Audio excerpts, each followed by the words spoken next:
marché unique européen, c'est l'une des réalisations les plus importantes du processus d'intégration européenne. Il était dans l'esprit des pays signataires dès le début. En effet, en 1957, avec la signature des traités de Rome et la création de la communauté économique européenne, ce n'est pas seulement un marché commun et une union douanière qui s'installent, mais c'est aussi la volonté de pérenniser les échanges entre les pays dans une condition de bien-être, de paix, de prospérité. Rappelez-vous, l'Union européenne reçoit les prix Nobel pour la paix en 2012. Aujourd'hui, le marché unique européen, c'est 4 libertés. Les personnes, les biens, les capitaux et les services peuvent circuler aussi librement qu'à l'intérieur d'un même pays. Concrètement, les 500 millions de citoyens européens peuvent étudier, peuvent travailler, prendre leur retraite, faire des achats dans n'importe quel pays de l'Union européenne.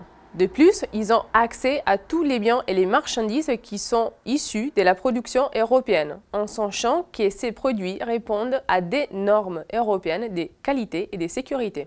Un marché commun de ce type, c'est très avantageux pour les entreprises aussi, parce qu'elles peuvent développer leurs activités et s'ouvrir à d'autres marchés et surtout à d'autres consommateurs. Cela veut dire que la concurrence permet de faire baisser les prix. Des exemples, les coûts des télécommunications, par exemple, qui sont beaucoup moins chers qu'il y a 20 ans, ou les prix des billets d'avion des compagnies low cost qui ont subi une chute grâce au marché commun.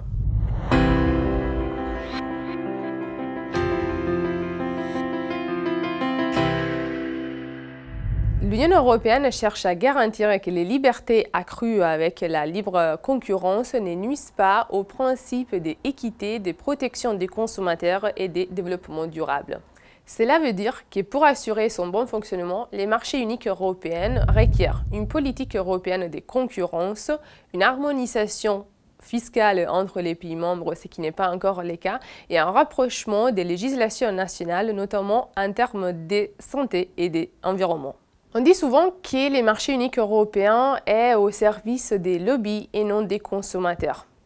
C'est vrai d'un côté que le lobbying est une pratique légale et acceptée à Bruxelles, mais de l'autre côté, la Commission européenne exerce aussi une fonction de contrôle sur les entreprises. Cela veut dire qu'elle peut les sanctionner en cas d'infraction. Par exemple, en 2016, la Commission européenne a infligé une amende très importante de 2,93 milliards d'euros à un groupe de 6 constructeurs de camions qui avaient constitué un cartel entre 1997 et 2011 pour gérer les prix et les calendriers de l'introduction des nouvelles technologies dans les marchés européens.